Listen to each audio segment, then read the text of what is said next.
अस्सलामुअलैकुम बच्चों, क्या हाल है। हमने वन शॉट चलाना है आप लोगों को क्लास 9 के लिए स्पेशली। हमें पहले चलाना चाहिए था, नहीं चला रहे हैं, अभी चलाना शुरू किया, लेकिन बोर्ड के पेपर पास आ रहे हैं तो हम कोशिश ये करेंगे बहुत कम टाइम में आपको पूरी बुक के हर चैप्टर का वन शॉट मिल जाए। तो उसके लिए हमने शुरू किया है फिज़िक्स का वन शॉट, जो कि चैप्टर 1 होगा। उसके अंदर लगभग आपका 1 घंटा 15 मिनट का लगेगा, तो उसके अंदर आपने पूरा चैप्टर अपना तैयार कर सकते हो। लेकिन हमने इस चीज़ों को, जो इस लेक्चर के अंदर कमियां रहेंगी, उसको अगले चैप्टर्स के अंदर पूरी करेंगे। जैसे इसके अंदर हमने टॉपिक को समराइज़ करके पूरे टॉपिक को हमने जितने भी आपके फॉर्मेटिव है उनको हटा के सबमिटिव टॉपिक को हमने ऐड किया हुआ है। तो उसको हमने करवाना है आपको, और उसके बाद आपने ये करना है कि अगले जो वन शॉट आएगा उसके अंदर आपको विद पास्ट ईयर क्वेश्चन आपको डिस्कस करवाऊंगा मैं आपको, और वो सारे क्वेश्चंस आपके लिए बहुत फ़ायदेमंद होंगे, यानी कि 100% फ़ायदेमंद होंगे। और कोई बच्चा कहता है कि मेरी तैयारी नहीं है, पूरे साल मैंने कुछ भी नहीं किया, तो भी वो अगर इन चीज़ों को करेगा तो बोर्ड का पेपर आराम से वो एकदम करके आएगा, तो उनके लिए बहुत फ़ायदा होने वाला है। तो इसके लिए आपने बने रहना है। तो अभी के लिए जो शुरू का पार्ट था वीडियो का वो मेरा डिलीट हो चुका है, तो इस वजह से हमने क्या किया है, अब ये वाला जो मैं बोल रहा हूँ उसको मैं उसके साथ अटैच कर दूंगा, तो हमारा वन शॉट पूरा हो जाएगा। तो उसमें मैंने जस्ट जो डिलीट हुआ वाला पार्ट था उसके अंदर मैंने फिजिकल और नॉन फिजिकल क्वांटिटी के बारे में पढ़ाया था। तो बच्चों आपने उसका डिफरेंस याद कर लेना है। तो वो डिफरेंस आपका उसमें नहीं होगा, लेकिन मैंने just physical quantity, base physical, dry physical quantity से मैं आपको शुरू कराऊंगा, और उससे आगे चैप्टर का वन शॉट कंप्लीट होगा। तो चले बच्चों, अब हम जाते हैं फिजिकल क्वांटिटी क्या होती है। हमने वैसे बात की थी फिजिकल क्वांटिटी, जो चीज़ें हैं इनको हम मेजर कर सकते हैं।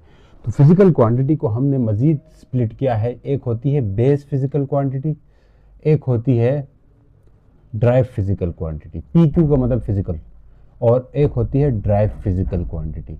तो हमने इनको पढ़ना है बारी बारी। तो इसके अलावा भी होती है सप्लीमेंट्री फिजिकल क्वांटिटी, लेकिन उसको हम बाद में बात करेंगे। तो बेस फिजिकल क्वांटिटी क्या होती है, इस चीज़ को समझे। बेस फिजिकल क्वांटिटी वो होती है जो किसी पे डिपेंड ना करे। ना करने का मतलब क्या है, ना करने का मतलब है कि किसी और से मिलके न बनी हो, तो उसे हम क्या कहेंगे, बेस फिजिकल क्वांटिटी।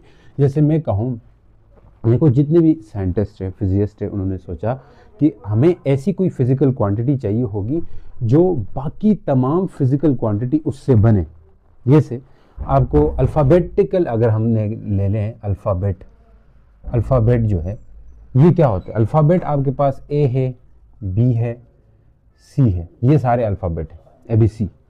अब ये अल्फ़ाबेट ऐसी चीज़ें हैं कि जिससे आप कोई भी लफ्ज़ बना सकते हैं। हाँ सर, बना सकते हैं। तो फिज़िक्स के अंदर भी बेस फिजिकल क्वांटिटी ऐसी चीज़ें चाहिए होगी जो बाकी क्वांटिटी बना सके, क्योंकि हमें तो फिज़िक्स के अंदर मेजरमेंट करनी होती है, किसी न किसी चीज़ को मेजर करना होता है। इसीलिए बेस फिजिकल क्वांटिटी क्या होती है, दोज क्वांटिटी जो किसी से ना बनी हो, दोज क्वांटिटी विच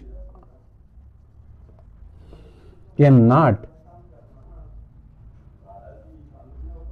देखो या ये लिखें, which does not depend, depend नहीं करती है, डज नॉट डिपेंड ऑन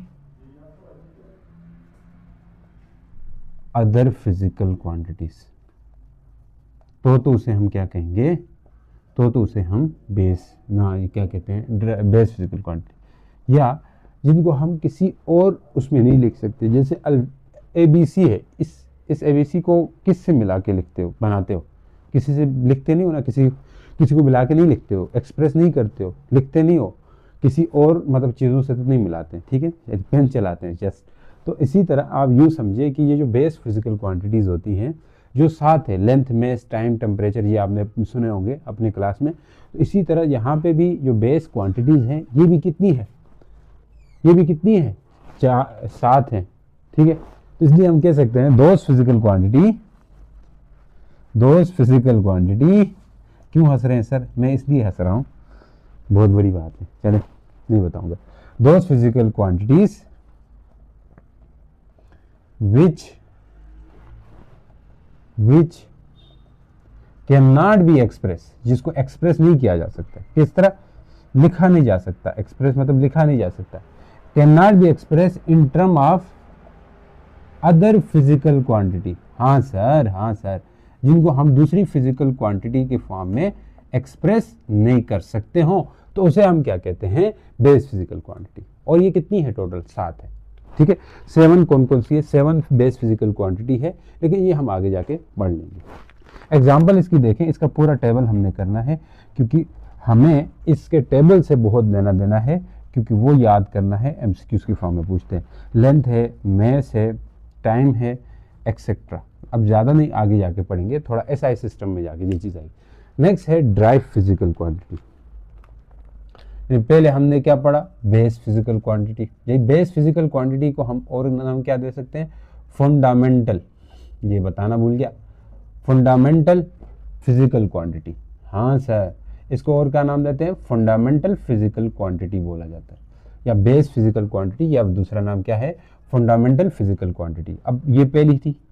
दूसरी वाली बात क्या है जी, बेस की बात है ड्राइव फिजिकल क्वांटिटी। ये क्या होती है, ये देख लो।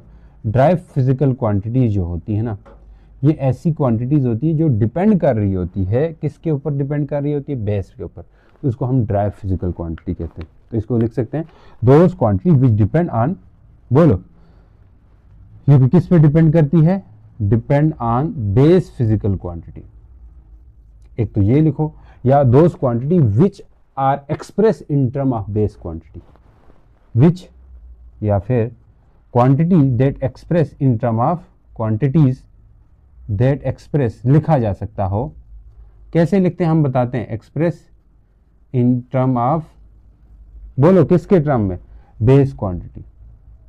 बेस क्वांटिटी के फॉर्म में एक्सप्रेस कर सकते हैं किनको, ड्राइव फिजिकल क्वांटिटीज को। अब देखें कैसे, जैसे एक इंपॉर्टेंट बात बता दूं आपको, यहाँ पे 7 है, टोटल कितनी है जी, जैसे एक एग्जांपल है, एरिया जो है आपका, एरिया एक फिजिकल क्वांटिटी। जैसे मैं कहूँ जिस क्लास में बैठे हो, जिस रूम में बैठे हो, उस रूम का आप एरिया निकालो जहाँ पे बैठ के सुन रहे हो।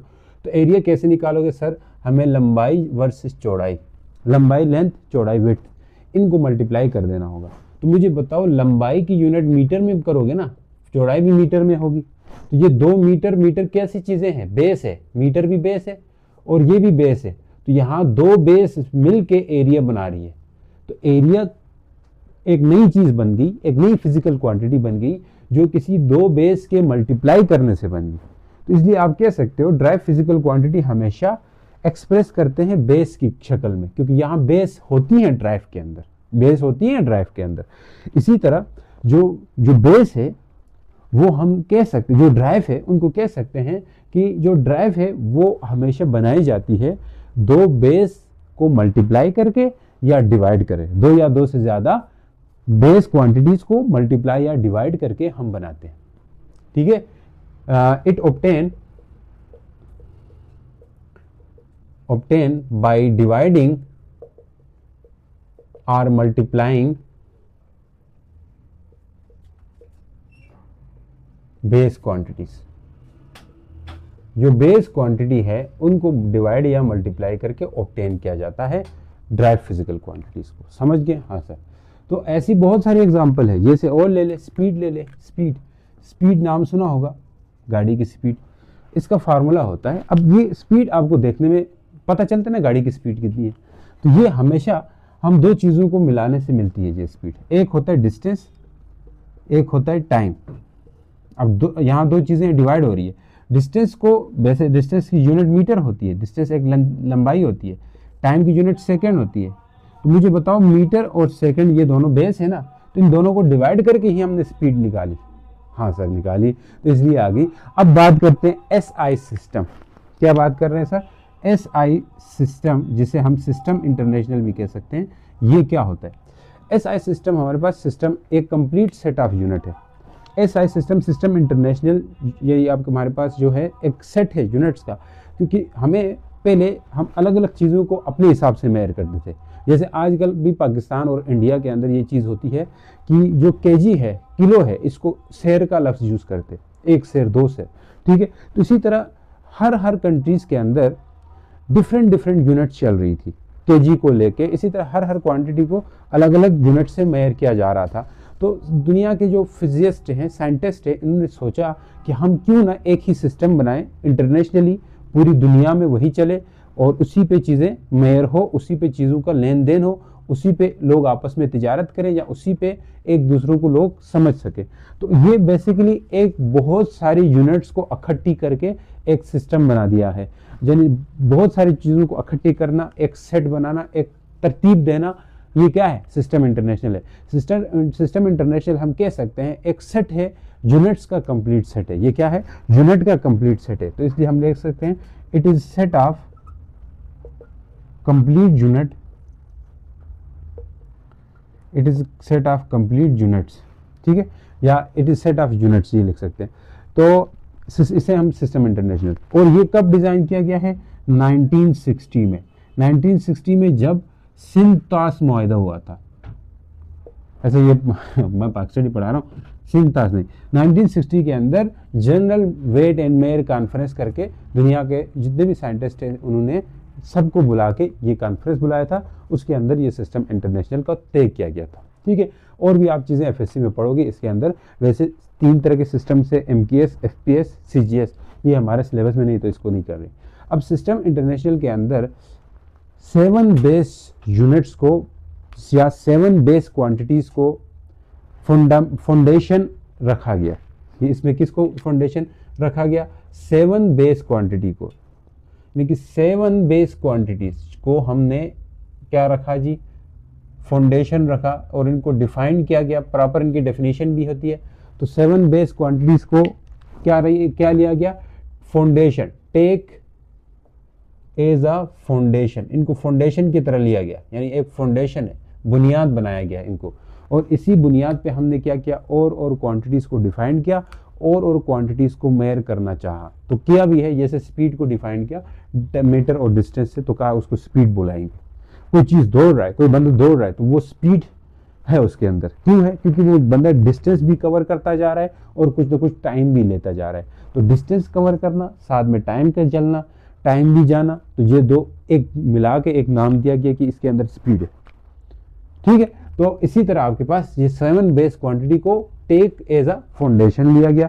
अब इसमें कौन कौन सी है 7 में, वो हम देखते हैं।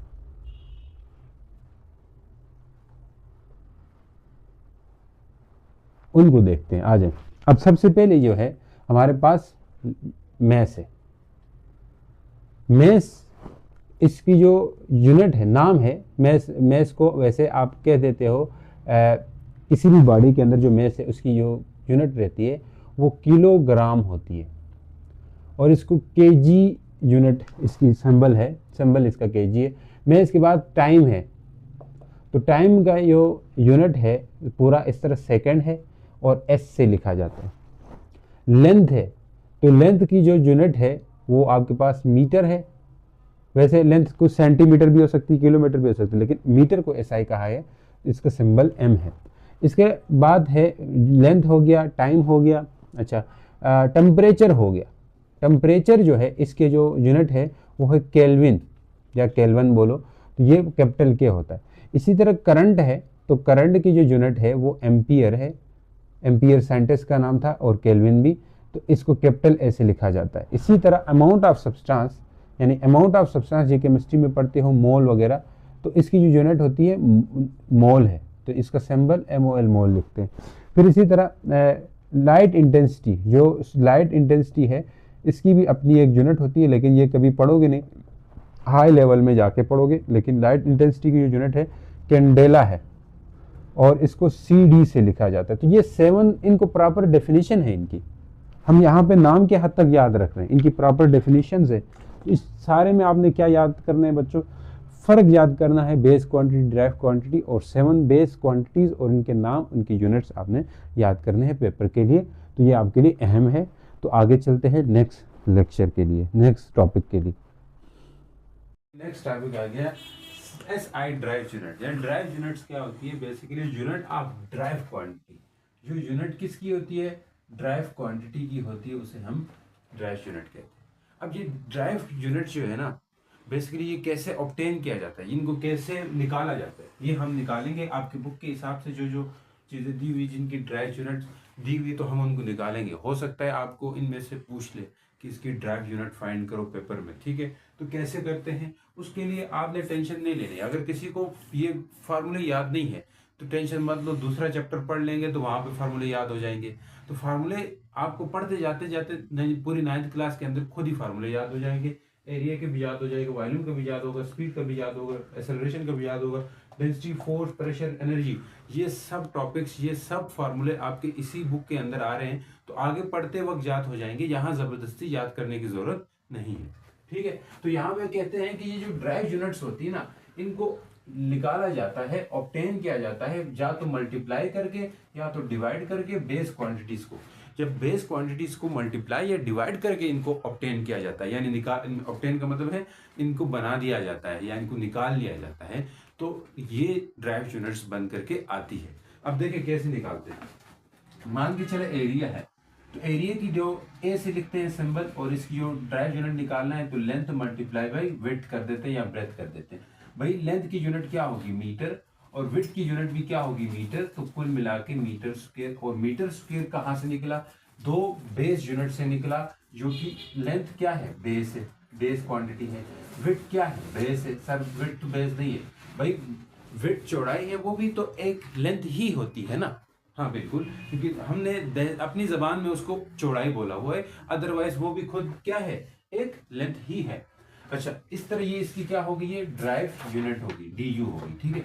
अब देखिए वॉल्यूम का क्या है सीन है, वॉल्यूम का ये वी से लिखते हैं, सिंबल वी होता है, और इसमें length multiply by breath multiply by height होता है, ठीक हो गया। अब देखिए अब लेंथ की यूनिट क्या होगी, मीटर होगी ना। हाँ सर, ब्रेथ की यूनिट क्या होगी, मीटर, और हाइट की यूनिट भी क्या होगी, मीटर।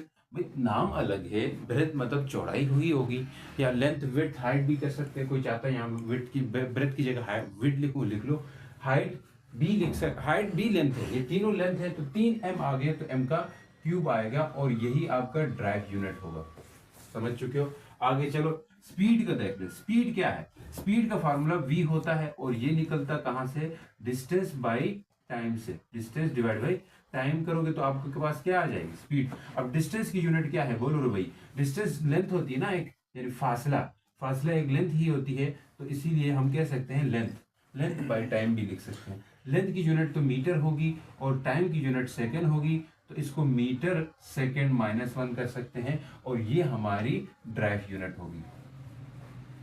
तो देखो ये अक्सर पूछ भी लेते हैं कि स्पीड की drive, how speed is drive quantity, तो आप यही सबूत दोगे, because in case of speed distance divide by time, and distance is the length and time is the also base quantity, because here the drive unit of base quantity. यहाँ पे हमने जो base quantity speed की जो drive unit निकाली है ना, ये कैसे निकाली है, आप बोलोगे सर यहाँ पे हम दो बेस यूनिट्स को या दो बेस क्वांटिटीज को, यहाँ तो यूनिट्स है, यहाँ को दो बेस क्वांटिटीज को डिवाइड करके हमने ऑब्टेन किया है, इसलिए ये ड्राइव है। तो इस तरह जवाब देना है आपने, ऐसे पूछ भी लेते हैं। अब पूछने में आपको अजीब सा लगता है कि भाई how speed is a drive quantity, सबूत दो, तो आप हैरान हो जाओगे, लेकिन ये चीज आपको आ रही होती है। स्पीड की यूनिट तो हर एक को पता होगी जो 9वीं क्लास में पढ़ता है। तो इसीलिए मैं कहता हूँ ना, यहाँ से आप पकड़ लो कि डिस्टेंस बाय टाइम फार्मूला ले लिया, लेंथ बाय टाइम कर दिया, मीटर बाय सेकंड, और ये इस तरह कह दो कि यहाँ पे दो बेस क्वांटिटीज या दो बेस यूनिट्स डिवाइड हो रही है, इसलिए ये क्या है, ड्राइव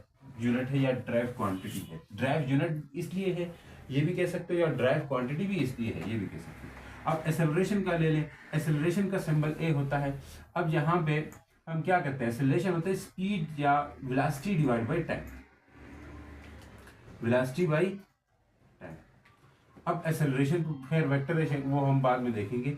अब वेलोसिटी की यूनिट क्या होती है, जो स्पीड की यूनिट होती है वही वेलोसिटी होती है, यहाँ लिख दो मीटर पर सेकेंड, ठीक है। अगर आप कोई चाहता है थोड़ा मुझे मुश्किल हो रहा है तो फिर देख लो, फिर और भी तरीके देख लो। स्पीड को हम क्या लिख सकते हैं, 1 बाई टाइम तो लिख सकते हैं ना, इसको लिख ही सकते हैं। आगे वेलोसिटी है तो इसको फिर से distance displacement divide by time दोबारा से लिख सकते हैं, बिल्कुल लिख सकते हैं। इस वेलोसिटी को मैं ऐसे तोड़ सकता हूँ, तोड़ सकते हैं। तो इसका मतलब क्या हुआ, डिस्प्लेसमेंट बटे टाइम का स्क्वायर आ रहा है, टाइम का क्या आ रहा है, स्क्वायर आ रहा है। तो डिस्प्लेसमेंट एक लेंथ है तो मीटर आएगा, टाइम का स्क्वायर है तो सेकंड स्क्वायर आएगा, तो मीटर सेकंड -2 आ जाएगा। तो ये आपके पास ड्राइव क्या है जी, ड्राइव क्वांटिटी है या ड्राइव यूनिट है एक्सेलरेशन। तो यहाँ कैसे है, तो आप बोलो यहाँ पे लेंथ डिवाइड हो रहा है टाइम के स्क्वायर के साथ, इसीलिए ये क्या है, ड्राइव क्वांटिटी है। अब डेंसिटी का सिंबल होता है रो, ये आगे पढ़ लोगे, टेंशन मत लो।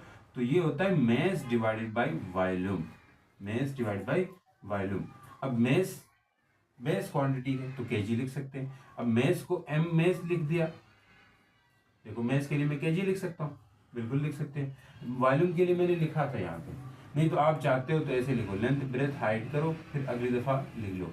सबकी यूनिट लेंथ मीटर ही होगी ना, मीटर मीटर मीटर, तो कुल मिला के केजी मीटर का क्यूब आएगा, और ये केजी मीटर -3 आएगा। तो ये आपके पास ड्राइव यूनिट आ गई। डेंसिटी क्या है? ड्राइव यूनिट है, इसीलिए है, बोल सकते हो। आगे आ जाओ जी, force F equal to ma। भाई मैथ्स के लिए केजी लिख लोगे, एक्सेलरेशन की यूनिट ऊपर निकाल चुके हो, सेकंड -2 ड्राइव यूनिट है। सर इसको थोड़ा हम डिटेल में लिखना चाहते, आ जाओ डिटेल में लिखना है तो यहाँ से मत करो, फिर इसको मैथ्स को मैथ्स ही रहने दो। ये एम फॉर मैथ्स है ना, एक्सेलरेशन को क्या लिख सकते हो? Velocity by time, velocity by time, क्योंकि अगर शार्ट क्वेश्चन में आए how force is a drive quantity तो लिख सकते हो। मैथ्स कर लिया, हाँ सर मैथ्स कर लिया। अब टाइम तो है ही है, और वेलोसिटी को तोड़ो, वेलोसिटी को दोबारा से डिस्प्लेसमेंट डिवाइड बाई टाइम कर सकते हैं, बिल्कुल कर सकते हैं। हाँ सर कर लिया। अब देखिए नीचे ऊपर क्या आ रहा है, मैस, फिर डिस्प्लेसमेंट, फिर टाइम का स्क्वायर। अब सुनो, मैस के लिए क्या लिखेंगे? केजी, डिस्प्लेसमेंट के लिए मीटर, और इसके लिए सेकंड माइनस, ये आ गई, वही चीज आ गई। तो थोड़ा इस तरह एक्सप्लेनेशन दोगे। Here are the division of 3 physical quantities, one is mass, another is the 3 base physical quantity, one is mass, दूसरी जो है, पहला मैस है, दूसरा डिस्प्लेसमेंट है, फिर टाइम है। तो ये 3 बेस क्वांटिटीज डिवाइड हो रही है, इसलिए फोर्स क्या है? Drive quantity. अब एनर्जी के लिए, एनर्जी वर्क होता है, या ई से लिखते हैं, ये होता है force multiply by displacement, S. Force के लिए वही लिख लोगे उठा के, केजी मीटर पर सेकंड स्क्वायर, डिस्प्लेसमेंट के लिए मीटर कर लोगे, तो ये आ जाएगा केजी मीटर स्क्वायर सेकंड -2। भाई आप इसको तोड़ भी सकते हो, जिस तरह ऊपर तोड़ा इस तरह। अब आते हैं जनाब स्टैंडर्ड या साइंटिफिक नोटेशन के लिए। हाँ जी बच्चों, देखिए अभी जो पीछे हम पढ़ रहे थे ना, इसमें माइक कनेक्ट नहीं था, ऐसे ही बोलते रहे, तो बस वो चलाना है इस तरह, क्योंकि ये चीज़ें आपको समझ आ रही होगी, क्योंकि लिखा हुआ भी है, इससे भी समझ आ रही होगी।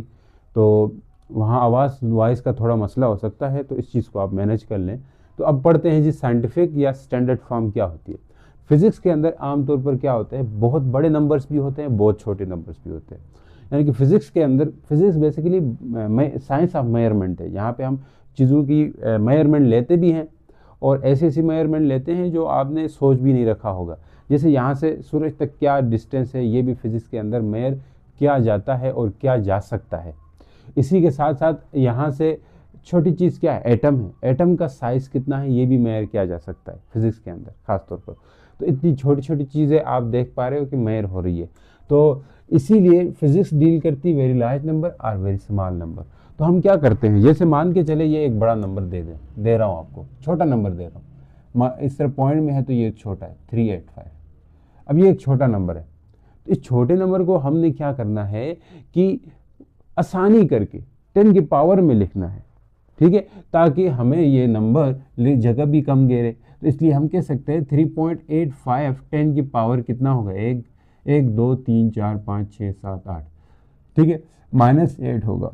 तो वेरी स्मॉल नंबर और very large number express in power of 10, एक पावर ऑफ 10 में एक्सप्रेस करने को हम साइंटिफिक नोटेशन या स्टैंडर्ड फॉर्म कहते हैं। इसी तरह बड़ा नंबर भी हो सकता है, मान लें 850000000000000000 1 2 3 4 5 6 7 8 9 10 11 12। तो आप क्या करोगे, 8.5 10 की पावर 12 कर दोगे। लेकिन इन सब में एक बात है, क्या बात है, देखिए मैं कोई नंबर ऐसे लिख लेता हूँ, 80530000000 लिखता हूँ। मैं कहता हूँ इसको 10 की पावर में ले आओ, तो आप ले आते हो। कैसे ले आए सर? इसको यहाँ से यहाँ लाना होता है, ठीक है, यहाँ से यहाँ लाना होता है। तो अब यहाँ पे एक दफ़ा देखो, यहाँ पे 10 की पावर प्लस में आ गई थी, यहाँ पे 10 की पावर माइनस में आई थी। वजह क्या है? जब हम पीछे से आगे जाते हैं, ये पीछे है ना, पीछे से आगे जा रहे हैं तो माइनस आएगा। ये आगे है, आगे से पीछे आ रहे, आगे से पीछे आ रहे तो प्लस होता है, याद रखें। तो क्या होता है, प्लस होता है। पीछे से आगे माइनस, आगे से पीछे प्लस, ऐसे याद रखोगे, ठीक है। पीछे से आगे माइनस, आगे से पीछे प्लस। अब देखें यहाँ हम कहाँ से आ रहे हैं, आगे से पीछे आ रहे हैं, तो इसका मतलब प्लस होगा। आगे पीछे देखो, आगे से आप जा रहे हो पीछे तो क्या होगा, बोलो जी 10 की पावर प्लस होगी। पीछे से आगे, पीछे से आगे, तो ये क्या होगी, 10 की पावर माइनस में हो जाएगी। ऐसे याद रखो, सिंपल तरीका है। आगे से पीछे, या राइट, एक और तरीका भी, कोई कहता है ना राइट से लेफ्ट जाएंगे, राइट से लेफ्ट जाएंगे पॉजिटिव, लेफ्ट से राइट जाएंगे नेगेटिव, ऐसा भी सोच सकते हो आप, जैसे आपको बेहतर लगता है। अब देखें हमने क्या करना है, इस पॉइंट को आगे से पीछे लाना है, आगे से पीछे लाना है। तो ये होगा 8.053 मल्टीप्लाई 10 की पावर क्या होगा, 1 2 3 4 5 6 7 8 9 प्लस 9 होगा। अब ये आंसर तो मैंने लिख दिया, लेकिन आप में से कोई किसी किसी बच्चे ने आंसर ऐसा भी लिखा होगा, कैसे लिखा होगा, 8.0 मल्टीप्लाई 10 की पावर प्लस 9, या लिखा होगा 8.8 मल्टीप्लाई 10 की पावर प्लस 9। तो मेरे बच्चों ये जो लिखे हो आप लोग, कोई ऐसा सोच रहा है कि मैं ये लिख रहा हूँ, ये 5-3 नहीं लिख रहा हूँ, या 0 भी नहीं लिख रहा हूँ, तो ये चीज़ गलत है, आप गलत कर रहे हो, ये चीज़ ठीक है। सर हमने नहीं लिखने से हमने क्या गुनाह किया, यहाँ हमने नहीं लिखा है तो क्या गुनाह किया हमने, आपने ये गुनाह किया कि हमेशा साइंटिफिक नोटेशन या स्टैंडर्ड फॉर्म लिखने से पहले ये ध्यान करना होता है कि कितने सिग्निफिकेंट फिगर हैं उस नंबर के अंदर। जितने सिग्निफिकेंट फिगर हैं उनको लिखना होता है। क्या करना होता है, उनको लिखना होता है। तो यहाँ पे आप देख पा रहे हो कि सिग्निफिकेंट फिगर कितने थे, 1 2 3 4 सिग्निफिकेंट थे, इसलिए मैंने चारों को यहाँ पे ले आया हूँ, ठीक है। अब इसलिए मैं इसको फुल फ्लेज पढ़ाने से पहले, क्योंकि आगे प्रीफिक्सेस भी है, उनको भी हम इसी तरह ही डील करते हैं, तो प्रीफिक्सेस भी है, वहाँ जाने से पहले मैं यहाँ बता दूंगा आपको कि सिग्निफिकेंट फिगर क्या होते हैं। वैसे ये आपके सिलेबस में नहीं है, तो आप में से याद करने की ज़रूरत नहीं है, सिर्फ क्वेश्चन या आप साइंटिफिक नोटेशन को पढ़ने के लिए आप उस चीज़ को कर लें अपने पास, ठीक है। तो मैं सिंपल रूल बता देता हूँ साइंटिफिक नोटेशन के, बाकी रूल्स वगैरह आपने कहीं ना कहीं पढ़े होंगे, या क्लास में पढ़े होंगे, या किसी क्लास में पढ़े होंगे, या छोटी क्लासेस में भी होते हैं ये सिग्निफिकेंट और साइंटिफिक नोटेशन के रूल, साइंटिफिक के नहीं, सिग्निफिकेंट फिगर के रूल। तो सर आप ये कहना चाह रहे हैं कि हमें सिग्निफिकेंट फिगर को ध्यान रखते हुए साइंटिफिक नोटेशन में कन्वर्ट करना चाहिए। बिल्कुल ऐसा ही है, सिग्निफिकेंट को फिगर को ध्यान में रखते हुए साइंटिफिक नोटेशन में कन्वर्ट कर लेना होता है, समझ गए हो। तो मैं रूल्स इसके लिखवाता हूँ, सिंपली रूल्स क्या क्या है वो आप देखें, तो रूल्स अगर आगे तो आगे कहानी आसान है। रूल, पहला रूल क्या कहता है, तमाम नॉन जीरो डिजिट सिग्निफिकेंट होते हैं, all non zero digits are significant. तमाम नॉन जीरो डिजिट्स क्या होते हैं, सिग्निफिकेंट होते हैं, समझ गए सर। नॉन जीरो का मतलब है 1 से लेके 9 तक सब सिग्निफिकेंट है। दूसरा रूल क्या कहता है, अगर जीरो दो नॉन जीरो डिजिट के बीच में आता है, जीरो किस तरह आता है जी, non zero digit, zero between 2 non zero digits is always significant, ये हमेशा सिग्निफिकेंट ही होता है। मतलब क्या, 2002 है, मतलब यहाँ पे आप देख रहे हो ये 2 जीरो जो है ना, ये भी सिग्निफिकेंट हो जाएंगे। क्यों हो जाएंगे, इसलिए हो जाएंगे क्योंकि ये 2 नॉन जीरो डिजिट के बीच में आए, क्योंकि रूल कहता है कि नॉन जीरो डिजिट के बीच में सिग्निफिकेंट आ जाए तो उनको आप कर सकते हो, उनको शामिल करना पड़ेगा, क्योंकि वो सिग्निफिकेंट बन जाते हैं, उनको क्या करना पड़ेगा, शामिल करना पड़ेगा, यानी कि 10 की पावर में ले आना पड़ेगा। जैसे 503 है, 10 की, अच्छा 000 है, इसको यहाँ ला रहे हो तो 5.03 10 की पावर, इस 0 और 3 को लाना होगा, क्योंकि 0 को लाना होगा क्योंकि ये बीच में है, 3 और 5 नॉन जीरो है, इनके बीच में है। तो देखो 1 2 3 4 5 आए तो +5 होगा। ऐसे पीछे से जाएं तो भी हो जाता है, पीछे से कैसे जाते हैं, 0.0000805 है, इसको यहाँ ले जाओ तो 8.05 10 की पावर 1 2 3 4 5 -5 लिखना होगा। तो इस तरह ये चीज़ ध्यान में रखते हुए आपने साइंटिफिक नोटेशन को कन्वर्ट करना है। कभी भी ऐसा नहीं करना है कि एक लिख दिया बाकी नहीं लिख दिया। समझ गए सर। तो तीसरा रूल क्या कहता है, इनिशियल जीरो कभी भी सिग्निफिकेंट नहीं होगा। इनिशियल या starting zero can never be significant, can never be significant, कभी सिग्निफिकेंट नहीं होगा। मतलब 0.00000853 है। तो मैं इन जीरो को इसमें साइंटिफिक नोटेशन में नहीं लाऊंगा, इसके बजाय मुझे यहाँ ले जाना होगा 8.53 10 की पावर 1 2 3 4 5 6 -6। मुझे इन जीरो को शामिल नहीं करना पड़ा। क्यों नहीं करना पड़ा? क्योंकि ये सिग्निफिकेंट फिगर नहीं थे। तो सिग्निफिकेंट फिगर कभी भी इनिशियल वाले नहीं होते, लेकिन आखिर वाले हो सकते हैं अगर वो पॉइंट की बात होते हैं। देखिए चौथा रूल है important, ending zero may or may not be significant. Ending zero may or may not be significant, may or हो भी सकते हैं, मे नॉट बी सिग्निफिकेंट।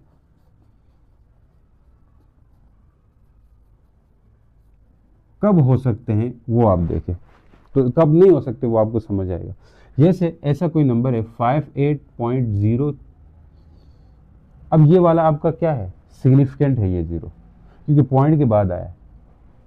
3 सिग्निफिकेंट है, तो इसको आप जब 10 की पावर में कर लोगे तो इसको इधर ले जाएंगे, 5.80 लिखोगे, 10 की पावर 1 लिख दोगे, ये सिग्निफिकेंट हो गया। मान ले 5.803 है, 800 है, ठीक, अब भी सिग्निफिकेंट है ये, ठीक है। इस तरह ये रूल है। तो बस ये 4 रूल याद रखें, और बाकी आपको पता है कि 10 की पावर सिग्निफिकेंट फिगर में कंसीडर नहीं की जाती। तो ये रूल्स वैसे आपके सिलेबस में नहीं है, तो मैं इसमें ज़्यादा वो नहीं कर रहा हूँ। तो साइंटिफिक नोटेशन की आपको समझ आई, ये याद रखें, आगे से पीछे प्लस, पीछे से आगे माइनस, आगे से पीछे प्लस करना होता है, पीछे से आगे माइनस करना होता है। अब हम प्रीफिक्सेस को समझते हैं। भाई प्रीफिक्सेस को आपने याद कर लेनी है। क्यों सर? इसलिए क्योंकि आप शायद अभी 9th में हो, तो 9th में ज़रूरत पड़ेगी क्योंकि आपके सिलेबस में है। और अगर आप 10th में जाते हो, 11th में जाते हो, जहाँ भी जाते हो, तो भी सिग्निफिकेंट यानी जो साइंटिफिक नोटेशन है वहाँ तो भी लगेंगी, मतलब वहाँ पे उनका यूज़ फिर भी हो रहा होगा। इसलिए आपने छोड़नी नहीं, इनको अच्छे से याद करनी है। टाइम बीइंग के लिए आप रट लगा के भी याद कर लो, जिस तरह हो सकता है, ठीक है जी। तो हम क्या पढ़ने जा रहे हैं, prefixes of power of 10। Prefixes के अंदर एक उस प्रीफिक्स का सिंबल याद रखना है, एक उसका मल्टीप्लायर याद रखना है, एक उसका नाम याद रखना है, 3 चीजें। जैसे हम यहाँ पे पहली बात हम प्रीफिक्स की बात करते हैं, फिर इसका मल्टीप्लायर की बात करेंगे, फिर उसके बाद इसका सिंबल की बात करेंगे। सिंबल क्या होगा, ठीक, 2 तरह के होते हैं, एक पॉजिटिव वाले, एक नेगेटिव वाले। इसी तरह दोबारा से हम प्रीफिक्स की बात करेंगे, प्रीफिक्सेस की बात करेंगे, फिर हम इसके बाद इनका मल्टीप्लायर देखेंगे, जैसे भी याद करते हो करो, मल्टीप्लायर देखेंगे, फिर इसके बाद इनका सिंबल देख लेंगे। बस ये चीज़ें हैं, एक पॉजिटिव वाली, एक नेगेटिव वाली। तो मैं पॉजिटिव वाली यहाँ पे करता हूँ। डी का सबसे पहले है डी का, फिर है हेक्टो, फिर है किलो, डी का हेक्टो किलो, फिर है मेगा, डी का हेक्टो किलो मेगा, गीगा, टीरा, ओहो, पीटा, किसने पीटा, पीटा, नहीं, गीगा, टीरा, पीटा, हेक्सा, EX है, ये नाम है, सही। अब इनका मल्टीप्लायर देखो। अब याद मैंने कैसे किया है, देखो E से A लिखोगे ना, इनका नाम कैसे नाम याद करो पहले। E से A, पीटा से पठान, ए पठान भाई है, ठीक है। ए पठान, तेरी, पठान की जगह प्यारे भी लिख सकते हो, ए प्यारे, चलो प्यारे लिख देते हैं भाई, पठान नहीं होना चाहिए, तो पठान लिख देते हो, याद हो जाता है यार। वैसे पठान लिखें या प्यारे लिखें, कोई देखो, ये मैं दोनों लिखता हूँ, प्यारे भी लिख सकते हो, ए प्यारे, या फिर ए पठान, कोई आपका प्यारा है उसको कह रहे हो, ठीक है। नहीं सर, ए पठान तेरी गली, जी से क्या होगी गली, मेगा से मैं, किलो से कुत्ता, ए पठान तेरी गली में कुत्ता है, देखो, ये बस याद करने का एक वो तरीका है भाई, ठीक। ए पठान तेरी गली में कुत्ता है देखो, ए एग्जा पठान पीटा, तेरी टेरा, गीगा गली गीगा, मैं मेगा गली में, कुत्ता किलो, है हेक्टो, देखो डीका। मजे सर, बिल्कुल ऐसा है, समझ आ गई। देखो अब इसके बाद मल्टीप्लायर को बढ़ाते जाओ। डीका का पावर मल्टीप्लायर मतलब 10 की पावर को कहते हैं। मल्टीप्लायर ये होता है 10 की पावर 1 होती है, इसमें 10 की पावर 2 होती है। नाम तो याद हो गए ना? हाँ सर हो गए। अब मल्टीप्लायर का भी तरीका बताऊंगा। 10 की पावर 3 और ये 10 की पावर 6 और ये 10 की पावर 9 प्लस 9, ये प्लस वाले हैं। टीरा है 10 की पावर प्लस 12 है, और ये है 10 की पावर 15 है, और ये 10 की पावर 18 है। हो क्या रहा है, शुरू 3 तक 1 2 3 एक एक बढ़ रहा है, पावर एक एक बढ़ रहा है। 1 हुआ, फिर 2 हुआ, फिर 3, 3 तक एक एक पावर बढ़ रही है। 3 के बाद 3 3 बढ़ रही है। 3 से 3 ज्यादा करो 6, 6 से 3 ज्यादा करो 9, 9 से 3 ज्यादा करो 12, 12 से 3 ज्यादा करो 15, 15 से 3 ज्यादा करो 18। तो मतलब उसके बाद कितनी बढ़ रही? 3 3 का इजाफा हो रहा है। इस तरह आपको ये भी याद हो गया होगा। हाँ सर हो गया। अब नेक्स्ट देख लें, सिंबल देख लें। सिंबल में क्या करना होता है? डी का जो है डी का, इसका डी ए सिंबल होता है। हेक्टो का एच होता है, स्मॉल एच। किलो का स्मॉल के है। मेगा का बड़ा एम है। गीगा का बड़ा जी है। मेगा माल सुना होगा ना, कोई शॉपिंग माल होते हैं शायद, मेगा माल या गीगा माल, तो ये वही वाले हैं बड़े माल। गीगा और मेगा बड़े। आप जो है ना गीगा मेगा माल ना करो, आप उससे भी बड़ा माल अपनी ज़िंदगी में जब कामयाब हो गए तो बना लो, ठीक है। यानी कि इससे भी बड़ा माल, यानी कि गीगा मेगा माल होता है ना, आप टीरा माल बोल दो, पेटा माल बोल दो। सर वो सूट नहीं करता, तो सूट हो जाएगा यार। देखो कोई भी चीज़ है ना, उसको शुरू में लोग हंसेंगे, बाद में आप इतना सक्सेसफुल हो जाओगे इस बिज़नेस में, टीरा माल में, तो फिर लोग उसको मतलब बोलते हुए भी फख्र महसूस करेंगे, क्योंकि वो ब्रांड बनता है ना, फिर नाम नहीं देखते हैं कि किस चीज़ का नाम है, ठीक है, ब्रांड बनने तक। तो ये चीज़ होती है। हमारे साथ भी यही था शुरू में, PDW क्यों लिखाई भाई, हंस रहे थे। अभी काफ़ी फील हो रहा है यार, प्राउड फील हो रहा है, ठीक है। पाकिस्तान डायनामिक जा रहा है तो अच्छा है, डायनामिक करना है पाकिस्तान को, पाकिस्तान को टू मूव आगे करना है। तो इस सोच को लेके हमने ये चीज़, ये स्टेप लिया था। तो अभी प्राउड भी फील होता है। शुरू में लगता था यार क्यों रखा है ऐसा नाम, या लोग कहते हैं हंसते हैं कि नाम ऐसा क्यों रखा है। तो थोड़ी फिजिक्स भी है इसके अंदर, नाम के अंदर, ठीक है। तो वो फिजिक्स वाली एक आप कह लें फीलिंग आती है, तो बंदे को समझ भी आती, पाकिस्तान डायनामिक करके, ठीक है। तो इसलिए हमने शुरू में कह रहा हूँ, कोई भी चीज़ है ना, उसको लोग आपको कहेंगे यार क्या नाम है, छोड़ो से ऐसे वो। तो अब देखें, जिस जिस बंदे ने मान ले जो भी कंपनी है उसका नाम शुरू में रखा हो तो हंसे ही होंगे लोग, क्या नाम रखा हुआ है, कैसा रखा हुआ है। तो बाद में वो कंपनी एक ब्रांड बन जाता है, तो फिर लोग उसको फ़ख्र समझते हैं, या कहते हैं मैंने वहाँ से, जैसे गुच्ची होता है, एक ब्रांड है कपड़ों का, लोग वहाँ से शॉपिंग करते हुए फ़ख्र करते हैं उसका नाम देके, क्योंकि शुरू में किसी ने गुच्ची गुच्ची बोला हो तो क्या समझते होंगे, ठीक है। तो यहाँ पे गुच्ची गुच्ची नहीं, यहाँ पे आप टीरा टीरा कर दो, तो बाद में क्या होगा, लोग भी तुम्हारे ऊपर फ़ख्र करेंगे टीरा टीरा करके, ठीक है। गुच्ची गुच्ची, हाँ गुच्ची गुच्ची, गुच्ची गुच्ची होता है, गुच्ची सर समझ के, गुच्ची होता है गुच्ची। टीरा क्या है? टीरा है टी, कैपिटल टी। पीटा है कैपिटल पी। एग्जा है कैपिटल ई। आ जाओ, प्रीफिक्स लगा लेते हैं। अब ये प्लस वाली प्रीफिक्सेस थी, तो माइनस वाली प्रीफिक्सेस क्या है? प्रीफिक्स माइनस वाली deci centi milli deci centi milli micro nano pico femto atto. Multiplier क्या है? मल्टीप्लायर डेसी का -1 है, सेंटी का 10 की पावर -2 है, मिली का 10 की पावर -3 है, माइक्रो का 10 की पावर -6 है, नैनो का 10 की पावर -9 है, पीको का 10 की पावर -12, फेमटो का 10 की पावर -15, और आटो का सर याद करने का तरीका कौन बताएगा? मैं बताता हूँ, -18 याद करने का तरीका। देसी से दादी, दादी। सेंटी से मिली मेरी, दादी से मिली मेरी। नानो नानो, नानो या नानी कर लो। नानो, नानो बोल तो नानी बोल तो, दादी से मिली मेरी नानी, नानी। फिर फेमटो से फातिमा, फातिमा लड़की है, फातिमा आई। ठीक, दादी से मिली, दादी और नानी मिल गई, फिर मिलने के दौरान बीच में फातिमा भी आ गई। ठीक है, तो यही बात है, दादी से मिली मेरी नानी, दादी देसी, मिली दादी से सेंटी, मिली मिली ही होगी, मेरी माइक्रो, नानी नैनो, फिर नैनो के बाद पीको। ठीक है, नैनो के बाद क्या होता है, पीको। हाँ, फिर पीको, पी से लिखते हो ना, फिर PHIR, फिर मैसेज में लिखते हो फिर, इससे याद करो, फिर पीको। फातिमा फेमटो, आई ऑटो। सिंबल याद रखो, आ जाओ। सिंबल क्या है, देसी है देसी कलाकार capital D, centi c, milli small m, micro u वाला म्यू, म्यू बोलते इसको, पढ़ते क्या mu, nano n, pico p, femto f, atto a. तो ये करके आपने याद कर ही लिया होगा।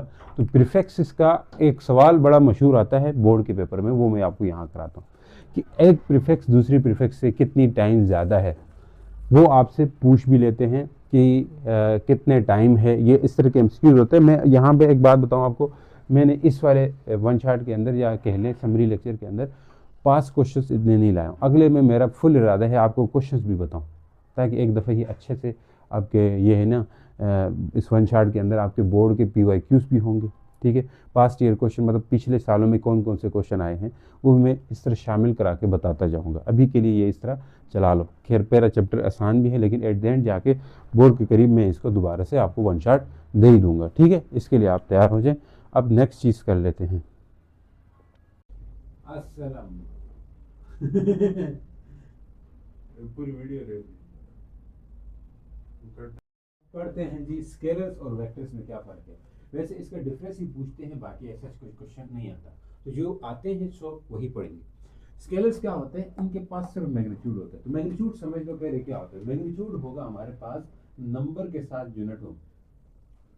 मैग्नीट्यूड क्या होता है, नंबर प्लस यूनिट, इसी को क्या कहते हैं, मैग्नीट्यूड कहते हैं। जैसे आप 5 kg कर देते हो ना, तो ये 5 जो है ना नंबर है और kg जो है ना यूनिट है, तो आपके पास क्या आ जाएंगे जी, मैग्नीट्यूड आ जाएगा। तो स्केलर्स के पास सिर्फ मैग्नीट्यूड है। एग्जांपल ले लेते हैं तो समझ भी आ जाएगी। जैसे 5 kg है, अब 5 kg शुगर का मैग्नीट्यूड ही पूछोगे ना। अब घर से कह रहे हैं 5 kg चीनी लाओ, तो आप जो 5 kg चीनी है यानी मैस होता है, 5 kg क्या है, मैस, तो मैस स्केलर है ना। अब चीनी का जो मैस है, 5 kg चीनी का मैस है, चाहे वो ऊपर की दुकान से जिस दुकान से लाते हो, दाएं से बाएं से किस डायरेक्शन में भी ले आते हो, तो उसका मैस क्वांटिटी सेम रहेगी ना। तो इसलिए हमें डायरेक्शन बताने की जरूरत नहीं पड़ती कि हमें किस तरफ से, हाँ घर से स्पेशल आपको कह दिया जाता है कि वहां से जाओ। तो मैस आपके पास स्केलर है। इसी के साथ आप ले ले टाइम। सर इसके साथ माइक, हाँ जी टाइम, माइक फिर नहीं लग गया, गजब बात है यार तुम लोग। तो इसी के साथ आप क्या कह देते हो जी, एक मिनट माइक लगाऊं मैं, चले। टाइम भी आपके पास क्या है, स्केलर है। ऐसा थोड़ी ना कहते हो कि टाइम जो है वो आगे से बज रहा है, दाएं से बज रहा है, ऊपर से बज रहा है, जो भी है। आप मान ले टाइम 2 बज रहे हैं, 2 बज रहे हैं, 2 बज रहे हैं, AM PM ये तो लिखते हो, लेकिन ऐसा नहीं कहते हो ना, 2 बज रहे हैं, नॉर्थ से 2 बज रहे हैं, साउथ से 2 बज रहे हैं, नहीं ज़रूरत। इसी तरह टेम्परेचर है, वो भी क्या है आपके पास, स्केलर है, क्योंकि इनके पास मैग्नीट्यूड चाहिए होता है। अब 2 PM लिख दिया टाइम, या 2 घंटे लिख दिए, 2 हार्स लिख दिए, 2 घंटे हो गए हैं या 2 सेकंड हो गए हैं, कितने किस तरफ से ये हमें लेना देना नहीं होता। टेम्परेचर जो है ये भी स्केलर है। जैसे आपको जिस्म का बुखार होता है, मान ले 100 का बुखार है आपको, तो आप ये नहीं कहते हो डॉक्टर के पास जाके मुझे 100 का बुखार सर से है या पाँव से है, या डॉक्टर आपको ये नहीं कहता है आपका बुखार नीचे से, दाएं से है, बाएं से है। वो क्योंकि वो एक स्केलर है यार, डायरेक्शन बताने की क्या ज़रूरत है। ठीक है, तो इसी तरह जो इन्वायरमेंट जिधर आप रहते हो, जिस सिटी में, तो उस शहर का या उस गांव का आपका जो टेम्परेचर होता है वो भी एक स्केलर ही होता है। वहाँ ये नहीं कहते हैं आज 20 डिग्री है तो 20 डिग्री टेम्परेचर शुमाल की तरफ से, 20 डिग्री टेम्परेचर नॉर्थ की तरफ से, ऐसा नहीं कहते ना कोई, तो इसलिए ये स्केलर क्वांटिटीज हो गई। तो वेक्टर्स वो होते हैं जिनके पास दोनों हो, मैग्नीट्यूड भी हो, डायरेक्शन भी हो। जैसे इसकी मिसाल ले लेते हैं, मिसाल के तौर पर आपके पास फोर्स है, फोर्स एक ऐसी चीज़ है जिसमें डायरेक्शन बतानी पड़ेगी। मैं कहूँगा इस मार्कर पे फोर्स लगाओ या इस मार्कर पे फोर्स लगाओ, आप कहेंगे किस तरफ फोर्स लगाएं, नीचे लगाएं तो ये तो बिल्कुल चलेगा ही नहीं, इधर लगाएं तो ये इधर मूव करेगा, इधर लगाऊं तो इधर मूव करेगा, इधर लगाऊं तो इधर मूव करेगा, इधर मूव करेगा। तो अलग अलग डायरेक्शन में ये मूव कर सकता है मार्कर, इधर लगाने से इधर जा सकता है, इधर आने से इधर, इधर फोर्स लगाने से इधर जा सकता है। तो आप कहोगे सर आप किस तरफ मोशन चाहते हो, मैं जिस तरफ चाहता हूं उस तरफ आप फोर्स लगाओगे ना। तो फोर्स लगाने के लिए आपको पूछना पड़ेगा कि किस तरफ लगाऊं, क्यों, क्योंकि वो जो बंदा फोर्स लगाने का कह रहा है वो किस तरफ मोशन चाहता है, उस हिसाब से आप फोर्स लगाओगे। ठीक है सर, फोर्स क्या है बोलो, फोर्स है आपके पास वेक्टर क्वांटिटी है। इसके अलावा डिस्प्लेसमेंट वेक्टर है। अब डिस्प्लेसमेंट कैसे वेक्टर है, क्योंकि ये स्टार्टिंग और एंडिंग पॉइंट पे डिपेंड करता है, पाथ पे डिपेंड नहीं करता है, पाथ इंडिपेंडेंट होता है किस रास्ते से। देखो यहां से मैं मार्कर उठा रहा हूं, इधर ले आ रहा हूं, तो मैं इधर सीधा ले आऊं या मैं इधर ऐसे से, डिस्प्लेसमेंट एक ही होगा। तो पाथ पे क्या होता है जी, इंडिपेंडेंट, मतलब ए यहां पे है, बी यहां पे है, तो आप सीधे ले आओ या ऐसे ले आओ, जिस भी तरह ले आते हो, तो डिस्प्लेसमेंट तो यहाँ और यहाँ पे डिपेंड करेगा, शार्ट रास्ता डिपेंड होगा, इसलिए ये वेक्टर है। ठीक है, तो इस तरह बहुत सारी क्वांटिटीज ये हम दूसरे चैप्टर में पढ़ेंगे, डिस्टेंस डिस्प्लेसमेंट में वेलोसिटी क्यों वेक्टर है, तो टेंशन मत लेने का, तो ये आप याद कर ले। स्केलर जो है ना वो चेंज हो जाती है, कब चेंज हो जाती है, जब उनका मैग्नीट्यूड चेंज हो जाता है। मान ले आप 5 kg था ना, उससे आप 6 kg कर लो तो चेंज हो गया स्केलर, 5 kg था तो 4 kg कर लो तो भी चेंज हो गया। और वेक्टर तब चेंज होते हैं जब इनका मैग्नीट्यूड चेंज हो या डायरेक्शन चेंज हो। जैसे आप फोर्स मान ले 5 न्यूटन लगा रहे हैं, 5 न्यूटन से 4 न्यूटन फोर्स कर दी तो आपका वेक्टर चेंज हो गया। इसी तरह फोर्स आप पहले नार की तरफ लगा रहे थे, ऐसे लगा रहे थे, अब ऐसे लगाए तो भी वेक्टर चेंज होगा, डायरेक्शन से भी चेंज होता है। स्केलर जो है ना ऐड होती है, किस तरह ऐड होती है, एडिट या सब्ट्रैक्ट करते हैं सिंपल अल्जेब्रिक रूल से। अल्जेब्रिक रूल कौन से, जैसे 5 kg है प्लस 2 kg कर लोगे, इस तरह ये प्लस अल्जेब्रिक रूल्स कौन से हैं, प्लस माइनस वाले रूल है, इनसे हम क्या करते हैं ऐड करते हैं किस चीज़ को, स्केलर्स को। दूसरी तरफ देखें वेक्टर्स कब ऐड होंगे, वेक्टर्स हमारे पास जो है ना तब ऐड हो सकते हैं जब वेक्टर लॉस लगाएंगे। वेक्टर के रूल्स होते हैं और स्पेशल रूल्स होते हैं, जैसे ट्राइंगल ला कर लें, जैसे वेक्टर सब्ट्रैक्शन होती है, ठीक है, स्केलर प्रोडक्ट, वेक्टर प्रोडक्ट, इसके लिए आप पढ़ोगे। ठीक है, एक वेक्टर को ऐड करने का rule head to tail rule भी होता है जो आप अभी इधर पढ़ोगे। ठीक है, तो इसके रूल्स क्या होते हैं, वेक्टर लॉस होते हैं, वेक्टर के लॉस की मदद से या वेक्टर रूल की मदद से हम इनको ऐड कर रहे होते हैं। अब कोऑर्डिनेट सिस्टम क्या होता है, ये आपने 9th मैथ में भी पढ़े होंगे। Coordinate system basically X Y plane को कहते हैं। अब इसमें हमारे पास ये एक्स एक्सिस है और ये वाई एक्सिस है और ये ओरिजिन होता है। तो हमें कोई पॉइंट बताना हो, यहाँ पे कोई पॉइंट है पी, इस पॉइंट का कोऑर्डिनेट एक्स वाई है, तो इसका मतलब है डिस्टेंस ओरिजिन से लेके इधर तक ये एक वेक्टर होगा इसका, इस पॉइंट का, जिसे हम पोजीशन वेक्टर कहते हैं। ये मैथ में आप पढ़ोगे, पोजीशन वेक्टर 10 क्लास की मैथ में भी पढ़ लोगे, तो पोजीशन वेक्टर होता है ये वेक्टर के अंदर। सही है। पोजीशन वेक्टर क्या होगा, पोजीशन वेक्टर ऐसा वेक्टर जो पोजीशन को बता दे, ऑब्जेक्ट की लोकेशन को बता दे। इंडिकेट क्या कर रहा होता है, location of object, location of object. सही है। वेक्टर रिप्रेजेंटेशन, वेक्टर को कैसे रिप्रेजेंट किया जाता है, वेक्टर को 2 तरीके होते हैं वैसे। नंबर 1 तरीका क्या है, बोलो जी, पहला तरीका, सर पहला तरीका बताएं। पहला तरीका ये ऊपर वाला मिटा रहा हूं भाई, कोऑर्डिनेट सिस्टम में और क्या है आपके पास, कुछ पूछेंगे नहीं, जो पूछेंगे चीजें हैं वो आप उसमें मैं बताऊंगा। देखिए वेक्टर्स को हम रिप्रेजेंट करते हैं, वेक्टर रिप्रेजेंटेशन में पहले तरह की रिप्रेजेंटेशन होती है symbolic representation. Symbolic representation, symbolic representation कैसे कराते हैं, वेक्टर्स रिप्रेजेंट करते हैं थ्रू बोल्ड फेस लेटर या एरो हेड। सिंबॉलिक में कैसे करते हैं, बोल्ड फेस लेटर। देखो बच्चों मैंने इसके नोट्स भी लिखे हुए हैं, आपको नोट्स मिल जाएंगे व्हाट्सएप चैनल पे, डिस्क्रिप्शन पे जाके क्लिक करो और व्हाट्सएप चैनल में जाओ, वहाँ जाके आपने नोट्स ले लेने अपने। बोल्ड फेस लेटर यानी कि मोटे हरूफ से एफ लिखना है, फोर्स लिखना है तो इस तरह मोटा करके लिखें, या फिर बोल्ड फेस लेटर कम यूज होता है, या तो हम क्या करते हैं arrow head, arrow over alphabet, arrow over alphabets, symbolic representation होती है। एक होता है दूसरा है नहीं ग्राफिकल रिप्रेजेंटेशन। ग्राफिकल में क्या करते हैं, एक लाइन से शो करते हैं। कैसे लाइन से, मान लीजिए ये वेक्टर है, एक लाइन और इसके ऊपर एरो लगा देते हैं, लाइन विद एरो हेड। ये हेड जो है ना, ये आपको डायरेक्शन बता रही होगी, वेक्टर की डायरेक्शन बता रही होगी, और इसकी जो लेंथ है, किसकी लेंथ, इस एरो की, वो लेंथ हमें क्या बताएगी, मैग्नीट्यूड ऑफ वेक्टर। कि मैग्नीट्यूड ऑफ वेक्टर का मतलब है कि वेक्टर कितना बड़ा है, बड़ा मतलब कितना लेंथ है, उसके हिसाब से हम मैग्नीट्यूड बनाएंगे। तो ये कोऑर्डिनेट सिस्टम में हम ये एरो हेड से ही लाइन के ऊपर हेड लगा के ही हम रिप्रेजेंट करते हैं। तो मैं यहाँ बताऊंगा इस चीज़ को, वहाँ पे टेंशन मत लो, अभी के लिए इतना ही समझो।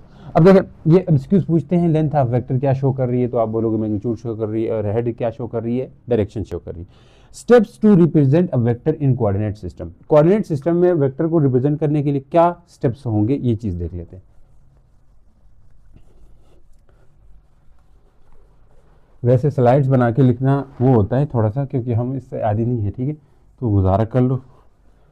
तो अब देखिए, क्योंकि मैं स्लाइड ना बना के डायरेक्ट लिखता भी जाऊं और समझाता भी जाऊं ना, फिर शायद वन शॉट वीडियो ज़्यादा लेंथी बन जाती है ना, इसलिए मैंने ऐसा किया। अब देखें, सबसे पहले कहता है choose a draw coordinate system. एक कोऑर्डिनेट सिस्टम ड्रा करो। कोऑर्डिनेट सिस्टम एक पीछे देखे थे ना, एक्स वाई, सबसे पहले ये ड्रा करो, रूल्स ये कहते हैं। फिर कहता है select a suitable scale. Suitable scale का मतलब उसको समझने के लिए मैं कोई एग्जांपल लेता हूँ। मान ले ड्रा, ऐसा सवाल भी आता है, ड्रा 25 न्यूटन इन नॉर्थ ईस्ट डायरेक्शन। पहले आपको मैं डायरेक्शन सिखा दूं यार, फिर ये जाते हैं, ठीक है। देखो डायरेक्शन, कोऑर्डिनेट सिस्टम के अंदर डायरेक्शन भी होती है। कैसी डायरेक्शन, इस ऊपर को नॉर्थ बोलते हैं, इसको साउथ बोलते हैं, इसको ईस्ट बोलते हैं, इसको वेस्ट बोलते हैं। ये बीच में जो होता है ना, नॉर्थ ईस्ट होता है, और इधर जो होगा नॉर्थ वेस्ट होगा। इधर जो होगा, नॉर्थ का नाम नहीं लेना, साउथ ईस्ट लेंगे। इधर जो होगा साउथ वेस्ट बोलेंगे, ठीक। तो ये डायरेक्शन आपने याद रखनी है, ठीक है। बिल्कुल नॉर्थ की तरफ होगा, ऊपर की तरफ कर लोगे। अब ये देखें, एक 25 न्यूटन को न्यूटन फोर्स है, इसको आपने ड्रा करना है नॉर्थ ईस्ट डायरेक्शन में इन बाय यूजिंग क्या, कोऑर्डिनेट सिस्टम। इन कोऑर्डिनेट सिस्टम बोल सकते हैं। तो हम ये ड्रा करने जा रहे हैं, समझ गए हो। अब आ जाओ, सबसे पहले ये तो, अब इसको ड्रा करने के लिए मैंने क्यों लिया, क्योंकि इस रूल्स को भी समझ जाएंगे इसकी मदद से। देखिए सबसे पहले बोल रहा है एक कोऑर्डिनेट सिस्टम बनाओ, बना दिया। फिर कहते हैं स्टेबल स्केल सेलेक्ट करो। स्टेबल स्केल इस तरह सेलेक्ट करते हैं, देख मेरा दोस्त, स्टेबल स्केल सेलेक्ट करने का मतलब ये है कि 25 न्यूटन फोर्स है ना, तो आप इससे ये कर लोगे कि 1 सेंटीमीटर ना 5 न्यूटन के बराबर ले रहा हूँ। तो मेरा दोस्त 25 न्यूटन कितने के बराबर होगा, 5 सेंटीमीटर के, क्योंकि डिवाइड कर दोगे। जैसे मान ले अगर आपके पास फोर्स 50 न्यूटन थी, 50 न्यूटन, तो आप इसको 10-10 का भी रख सकते हो, 5-5 का भी रख सकते हो। 10 का रखते हैं, मान ले 1 सेंटीमीटर आप क्या कितने का रख रहे हो, 10 का। आसान सा रूल है, 1 सेंटीमीटर जितने का रखोगे, क्योंकि यहाँ पे न्यूटन, देखो बात सुनो, यहाँ न्यूटन थोड़ी बनाओगे, काफी न्यूटन तो नहीं बन सकता। स्केल से लाइन लगानी पड़ेगी आपको, कितनी सेंटीमीटर की लाइन लगानी है वो स्केल से डिसाइड करोगे ना। हाँ सर, इसीलिए आसान तरीका ये है कि 1 सेंटीमीटर जितने का रख रहे हो, उससे जो फोर्स दी हुई है उसको डिवाइड कर लो। कितने का रख रहे हो, 10 का, तो 50 को 10 से डिवाइड करो, कितना आता है, 5 आता है। तो मतलब 5 सेंटीमीटर आ जाएगा 50 न्यूटन के बराबर। इस तरह से आप सोच सकते हो, ठीक है। तो यहाँ इस हमारा ये क्वेश्चन था। आप देखें इसमें क्या करते हैं हम, 1 सेंटीमीटर 5 का रखा, 5 सेंटीमीटर उसका रखा 25 न्यूटन का। इसी को बोलते हैं सिलेक्ट सुटेबल स्केल। दूसरा रूल भी हो गया, पहला भी हो गया। फिर कहते हैं draw a line in a fix direction. Fix direction according to magnitude of vector. देखिए कट, अच्छा, draw a line in fix direction. Fix direction क्या होगी, ये जो आपको दी हुई इसी को फिक्स डायरेक्शन बोलती है। या यहाँ पे ये भी लिख सकते हो, draw a line according to direction, ये लिख सकते हो। बुक में शायद इस तरह लिखा हो, अकॉर्डिंग टू डायरेक्शन। डायरेक्शन क्या है, नॉर्थ ईस्ट दी हुई ना, तो मेरा ये नॉर्थ होगा, ये ईस्ट होगा, ये साउथ होगा, ये वेस्ट होगा। नॉर्थ ईस्ट डायरेक्शन, इसमें लाइन ड्रा करो। अब उसने नहीं बोला वेक्टर ही बना दो, लाइन ड्रा करने का बोला, जैसा कह रहा है वैसे करते जाओ। फिर कहता है उस लाइन को काटो, कट करो according to magnitude of vector. भाई वेक्टर का मैग्नीट्यूड कितना है, 5 सेंटीमीटर, वही 5 तो 25 के बराबर है ना। हाँ सर है।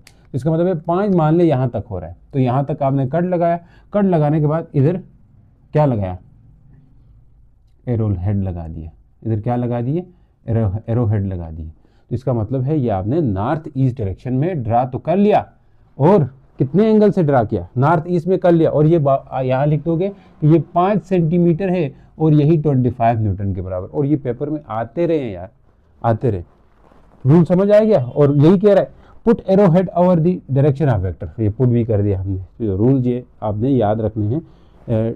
ये पूछ सकते हैं ड्रा इतना न्यूटन और स्टेप लिखो इसके, या खाली स्टेप भी पूछ सकते हैं, और पूछे गए हैं तो इसको अच्छे से याद रखो। आगे चलते हैं, वो है adding a vector, addition of vector. Addition of vector के लिए वैसे रूल्स, सब्ट्रैक्शन के लिए भी रूल्स होते हैं, लेकिन आपके इधर नहीं है, ठीक है। एडिशन के लिए है, तो एडिशन के लिए हम वेक्टर को ऐड करने के लिए रूल्स क्या लगाते हैं, हम हेड टू टेल रूल लगाते हैं। अब हेड टू टेल रूल से पहले हमें पता करना होगा कि हेड टू टेल रूल की मदद से बहुत सारे वेक्टर को ऐड करके एक सिंगल वेक्टर निकाल लिया जाता है। देखिए रिजल्टेंट निकाल दिया जाता है, ऐड कर करके एक फाइनल आंसर आता है ना, वेक्टर का ऐड कर करके वेक्टर का जो फाइनल आंसर आता है उसको रिजल्टेंट वेक्टर कहते हैं।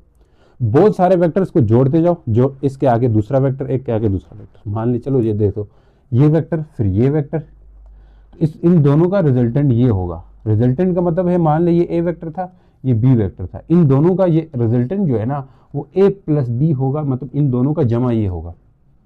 समझ गए? तो जो रिजल्टेंट मतलब प्लस का जो आंसर आता है ना, 2 वेक्टर को प्लस करो या 3 वेक्टर को प्लस करो या 4 वेक्टर को प्लस करो, जिस भी डायरेक्शन में होते हैं प्लस करो, ठीक है। प्लस करने के बाद जो आंसर आता है ना उसी को रिजल्टेंट बोलते हैं। तो इसलिए एडिशन ऑफ वेक्टर में या वेक्टर क्वांटिटी के एडिशन में सबसे पहले हम पढ़ेंगे कि रिजल्टेंट क्या होता है। ये एक combining the process of combining 2 और more vector into a single vector, यानी कि ऐसा वेक्टर जो बहुत सारे 2 और मोर वेक्टर को ऐड करने के बाद एक सिंगल वेक्टर आता है, तो उसे हम क्या कहते हैं, रिजल्टेंट वेक्टर। ठीक, जैसे यहां 2 वेक्टर्स को ऐड करके आया ना, तो ये रिजल्टेंट हो गया, ठीक है।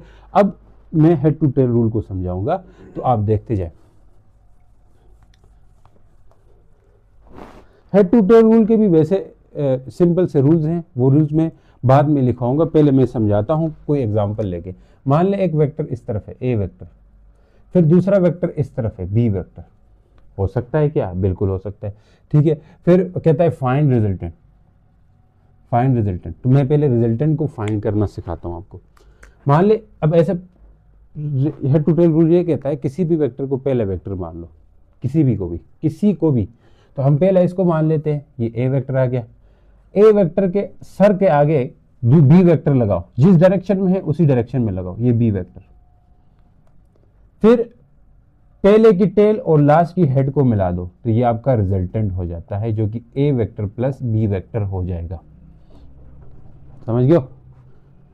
इसके रूल्स क्या बनेंगे? फिर 3 वेक्टर्स भी हो सकते हैं यार। देखिए रूल्स ये बनेंगे, take any vector as a first vector. पहला रूल क्या है जी? Take any vector, any vector का मतलब है बी ले लो। अगर बी लेते हो तो भी ले सकते हो, फिर भी आपका आंसर देखो बी ले लेते हैं, यहां पे आ जाए। बी मैंने फर्स्ट वेक्टर ले लिया और बी के सर के आगे ये जोड़ दिया ए। अब आपने क्या करना है, ये ए है भाई, अब रिजल्टेंट बनाना है। तो ये देखो रिजल्टेंट फिर भी वही आएगा, उसी डायरेक्शन में आएगा। पहले भी रिजल्टेंट इधर जा रहा था, अभी भी इधर ही जा रहा है।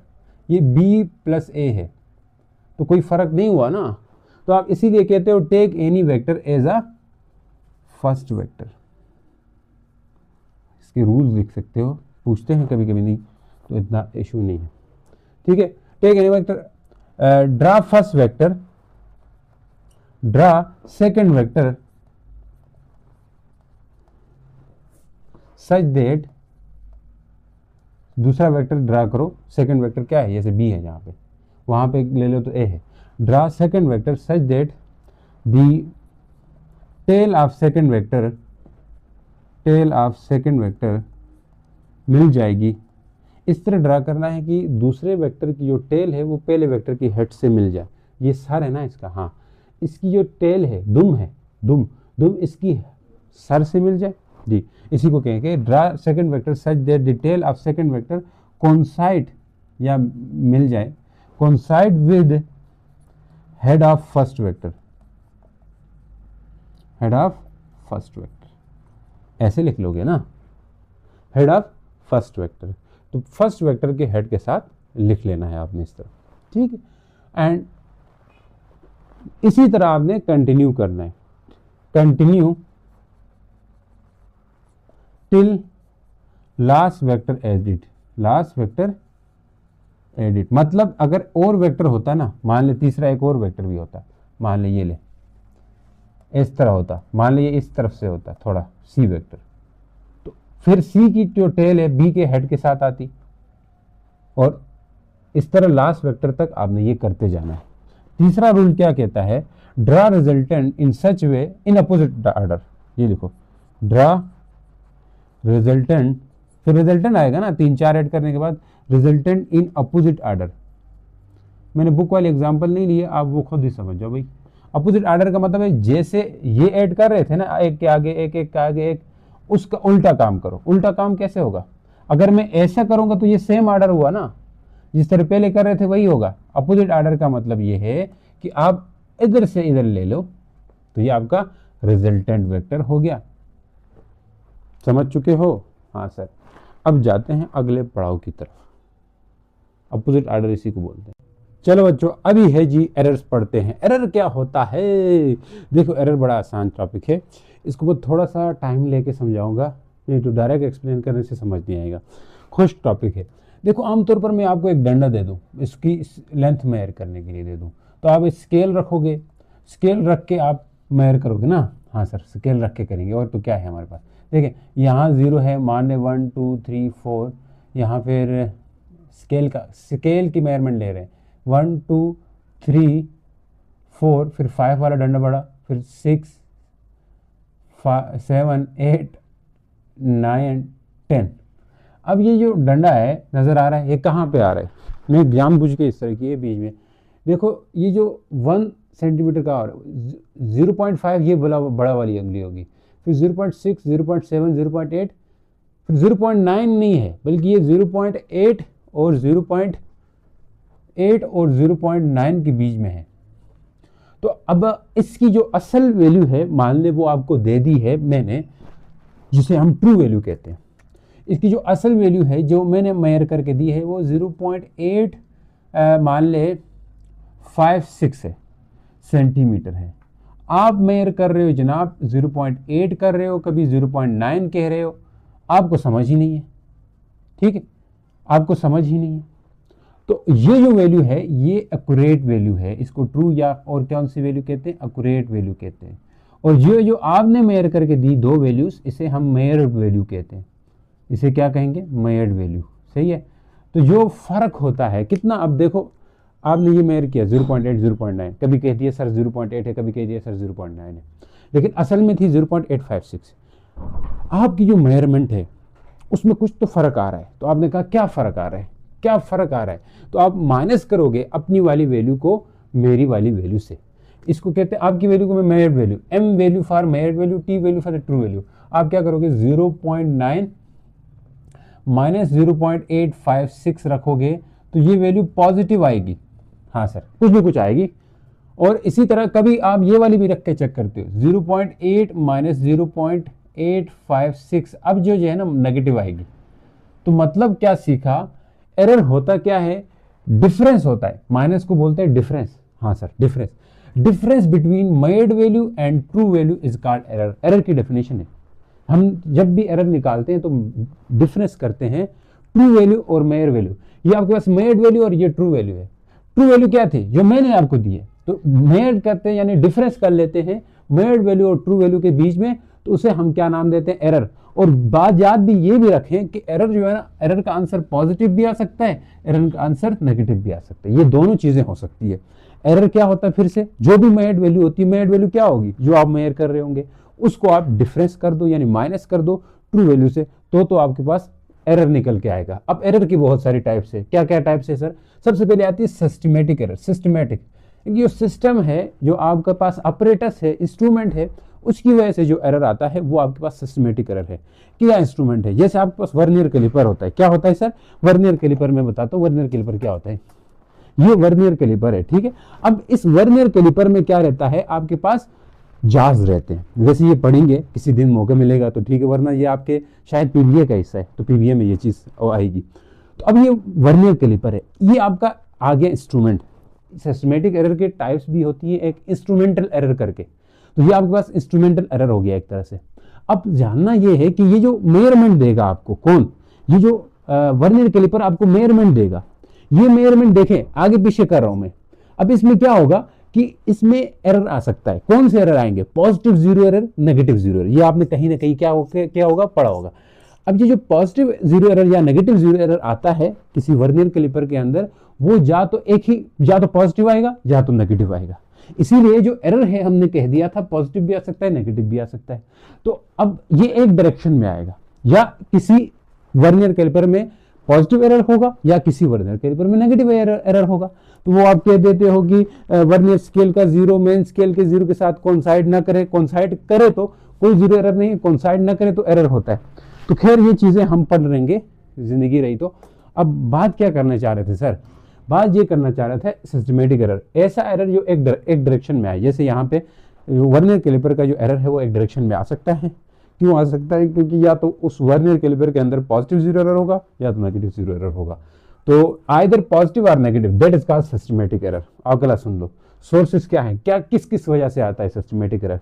Due to individual bias, bias का मतलब है जाती गलती, आपकी खुद की अपनी जाती गलती है। जाती गलती क्या हो सकती है, यानी आप इंटरेस्ट नहीं ले रहे हो, मेजरमेंट करने में आप खुश नहीं हो, ठीक है, या आपको उस चीज में दिलचस्पी नहीं है, या आपकी खुद की कोई गलती होगी, उसको कहते हैं individual bias. Due to imperfect design और कैलिब्रेशन, या मान ले जो इंस्ट्रूमेंट आप ले रहे हो मेजर करने के लिए, उसमें जो नंबर्स है उनमें उसकी डिजाइनिंग सही नहीं है, या उसके नंबर्स कुछ कट गए हैं। स्केल होती है ना, आप जो स्केल इस्तेमाल करते रहते हो पुराना हो जाता है, उसके ऊपर से जो सेंटीमीटर वैल्यूज लिखी होती है वो कट जाती है। तो इस तरह कैलिब्रेशन में मसला आ सकता है, यानी कि डिविजन्स में। ड्यू टू एक्सटर्नल कंडीशन, बाहर का कोई मसला हो गया, मान लो आग शाग लग गई, ह्यूमिडिटी आ गई, टेम्परेचर बढ़ गया, उसकी वजह से भी इफेक्ट पड़ता है सिस्टमेटिक एरर के अंदर। जैसे ये वर्नियर कैलिपर है, मैं इसको पानी में धूप में छोड़ दूं, पानी में छोड़ दूं, इसके ऊपर बारिश पड़ जाए तो जंग लग जाए, जंग लगने से ये पूरी तरह बंद नहीं होगा, तो ये एक एक्सटर्नल कंडीशन की वजह से भी आ सकता है। रिडक्शन कैसे कम कर सकते हैं, कम करने का तरीका ये है कि एक तो आप एक्सपेरिमेंटल स्किल को इम्प्रूव करो। एक्सपेरिमेंटल टेक्निक जो आप मेजरमेंट लेना चाह रहे हो ना, आपके अंदर तजुर्बा होना चाहिए, ठीक है। सेलेक्टिंग बेटर इंस्ट्रूमेंट, आप अच्छे से अच्छे इंस्ट्रूमेंट ले लो जो आपको छोटी से छोटी वैल्यू भी मेजर करके दे रहे हो, यानी जिसका लीस्ट काउंट कम हो, ऐसी चीज़ें आपको देनी चाहिए। जैसे आप किताब में पढ़ते हो, स्कूल में शायद पढ़ा होगा, वर्नियर कैलिपर से अच्छी मेजरमेंट स्क्रू गेज दे के देता है आपको, स्क्रू गेज करके देता है, क्योंकि उसका लीस्ट काउंट छोटा होता है। जिसका लीस्ट काउंट जितना छोटा होता है वो उतनी अच्छी मेजरमेंट दे देता है, ठीक है। फिर कहता है बाय गेनिंग एक्सपीरियंस, या आप अपना एक्सपीरियंस अच्छा कर लो तो आप इसको खत्म कर सकते हो। आ जाओ, रैंडम एरर क्या होता है, ऐसा एरर जो अनप्रिडिक्टेबल एरर हो या अनकंट्रोलेबल एरर, जिसको आप प्रिडिक्ट ही नहीं कर सकते हो या इसको कंट्रोल ही नहीं कर सकते हो। डेट हैपन इरेगुलरली, जो इरेगुलरली हो रहा है, मतलब बेतरतीब से हो रहा है, ये क्यों होता है, due to unpredictable fluctuation in environmental condition या इन टेम्परेचर ह्यूमिडिटी, मतलब अचानक से बारिश हो गई, अचानक से कुछ मौसम में खराबी आ गई, तो आपका जो एक्सपेरिमेंटल सेटअप था, जहां आप तजर्बे कर रहे थे, जहां मेजरमेंट ले रहे थे, वो सारा उड़ गया, बढ़ गया।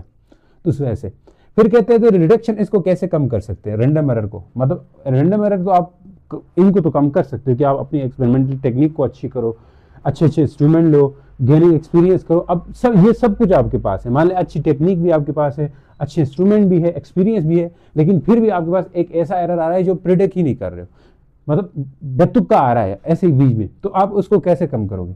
उसको कम कर दिया जा सकता है, बहुत दफ़ा रीडिंग लो, बहुत दफ़ा। मान ली एक दफ़ा आपने रीडिंग दी, एक दफ़ा आपने रीडिंग 5.6, एक दफ़ा आ गया 5.7, एक दफ़ा आया 5.4, फिर आया 5.6 ही आया, मतलब अलग अलग आ रही है रीडिंग। लेकिन आप क्या करो, फिर उसी क्वांटिटी की बहुत दफ़ा रीडिंग लो, सेम क्वांटिटी की, और टेकिंग दियर मीन और एवरेज ले लो। एवरेज कैसे लेंगे, इन सबको प्लस करो, कितने हैं उनसे डिवाइड करें, 1 2 3 4, 4 है तो चारों को प्लस करके 4 से डिवाइड करो, तो वो आपका वैल्यू जो है वो ठीक मानी जाएगी, ठीक है। सब कुछ रैंडम एरर आने के बाद भी। अब होती हैं दो वैल्यूज, प्रिसीजन है एक एक्यूरेसी है, बहुत अहम चीज़ें। अब देखें प्रिसीजन क्या होता है, एक्यूरेसी क्या होती है। देखें यही वाली एग्जांपल मैं ले लेता हूँ। मान लीजिए ट्रू वैल्यू मैंने आपको दी थी, वो कितनी दी थी, 0.86 दी थी। अभी मैं कुछ भी दे सकता हूँ, मान ली कोई और इस मार्कर की लेंथ मैंने आपको दे दी, मान लें 8.5 दे दी, 8.567 दे दी। ये आपके पास क्या है, ट्रू वैल्यू है। ये क्या है बोल, ट्रू वैल्यू है। अब दो बंदे हो, एक अली है एक अहमद है। तो अली को मैंने कहा इस मार्कर की लेंथ मायर करके दो। तो अली ने क्या कहा, अली ने क्या किया, अली ने ये किया कि इस मार्कर की जितनी भी मेजरमेंट ली ना अली ने, एक दफ़ा अली की मेजरमेंट 5.6 आई, 5.7, 5.4, 5.6 आ गई, ठीक। लेकिन ट्रू वैल्यू तो ये थी। लेकिन दूसरी तरफ अहमद है, ठीक है। अहमद ने क्या किया, अहमद ने मेजरमेंट ली, अहमद की मेजरमेंट आ गई 8.4, 8.6, 8.7, 8.5 भी आ गई इसकी किसी टाइम। अब देखें, अब इन जो अहमद मेयर कर रहा है चाहे अली मेयर कर रहा है, तो ये सब मेयर्ड वैल्यूज है ना, ये भी मेयर्ड वैल्यूज हैं और ये भी क्या है, मेयर्ड वैल्यूज ही है। लेकिन इन दोनों को मैंने सेम मार्कर दिया था, भाई तुम इन्हीं मार्कर की मेजरमेंट ले लो। तो अली की जो वैल्यूज आ रही है ना, वो ऐसी वैल्यूज आ रही है जो सेम है, सेम मतलब आपस में बहुत पास है, मतलब 5.6, 5.7, मतलब ये क्लोज है। लेकिन किसके क्लोज है, खुद के क्लोज है। लेकिन जो मैंने बताया था ना, उससे अलग आ रही है, उससे बहुत दूर दूर तक मैच नहीं हो रही है, ठीक है जी। चलो जी, इसको मैं ऐसे कर लेता हूँ, 8.5, 8.6, चलो सही। अब देखें अली की जो मेजरमेंट्स है, ये मेजरमेंट वैल्यूज ऐसी है जो खुद में क्लोज है, आपस में मतलब नज़दीक है। एक 5.6, एक 5.7, 5.4, 5.6 आपस में नज़दीक है, वैल्यूज आपस में बहुत क्लोज है। लेकिन जो ट्रू वैल्यू उससे फार है, दूर है, ठीक है। तो कितनी आपस में, जितनी आपस में क्लोज हो और उस ट्रू वैल्यू से फार हो, तो वो प्रिसीजन होती है। और अहमद की वैल्यूज क्या है कि इसकी जो मेड वैल्यूज है वो आपस में भी पास है, और जो मैंने कहा था, मेरी जो वैल्यू थी मार्कर की लेंथ ट्रू वैल्यू थी, उसी के भी क्या है, पास है। तो ऐसी वैल्यूज जो आपस में भी पास हो और ट्रू वैल्यू के भी पास हो, तो उसको कहते हैं एक्यूरेसी। मतलब अली ने एक्यूरेट काम किया, इसने प्रिसाइज काम किया, मतलब खुद के क्लोज है, ठीक है। अब बाज़ दफ़ा ऐसी वैल्यूज होती है जो प्रिसाइज भी हो एक्यूरेट भी हो, तो कैसे हो सकता है, मतलब ये वैल्यूज प्रिसाइज भी हो एक्यूरेट भी हो, मतलब ये वैल्यूज ऐसी हो जो आपस में क्लोज हो लेकिन इसके भी क्लोज हो, ठीक है। इस तरह के एमसीक्यूज होते हैं। तो मैं ये वन शार्ट बना दूंगा, इसमें बता, वन शार्ट ही तो है ये, मैंने कहा क्वेश्चन वाला है, उसमें क्वेश्चन वाला अभी अगले चैप्टर में से हमने क्वेश्चन भी ऐड करने हैं हर उसमें, ठीक है। तो it refers how measured values are close to each other. Precision क्या बताता है, मेयर्ड वैल्यूज क्लोज वैल्यूज की कितनी नज़दीक है। It refers how measured values are close to true value, true value के कितनी पास है। Position of last significant digit represent precision. लेकिन इसका मैं सिग्निफिकेंट, इसका मैं प्रिसीजन निकाल दूँ तो 0.1 होगा, क्योंकि पॉइंट के बाद एक नंबर आ रहा है ना सब में। लास्ट सिग्निफिकेंट क्या है, यहाँ 6 है, यहाँ 7 है, पॉइंट के बाद जो है आपके पास वो लास्ट सिग्निफिकेंट है। तो वो लास्ट सिग्निफिकेंट मतलब 0.1 इसकी क्या होगी, प्रिसीजन होगी इस वैल्यूज़ के अंदर, 0.1 का फ़र्क आ रहा है। और the number of significant digit जो है वो एक्यूरेसी को रिप्रेजेंट करते हैं। यहाँ पे कितने सिग्निफिकेंट है, दो सिग्निफिकेंट सब में है, तो टू जो है ना, एक्यूरेसी क्या है, 2 है इसकी, ठीक है। तो यहाँ पे हमारी जो वो होती है एग्जाम्पल, जी वाली वैल्यूज़ दे दो आप, ठीक है। तो डिफरेंस भी आ गया। तो उम्मीद करता हूँ आपको समझ आए। मिलते हैं नेक्स्ट वन शार्ट लेक्चर के अंदर, क्लास 9 के बच्चों के साथ हम आगे तो इंशाल्लाह पूरा करके जाएंगे। अस्सलाम वालेकुम।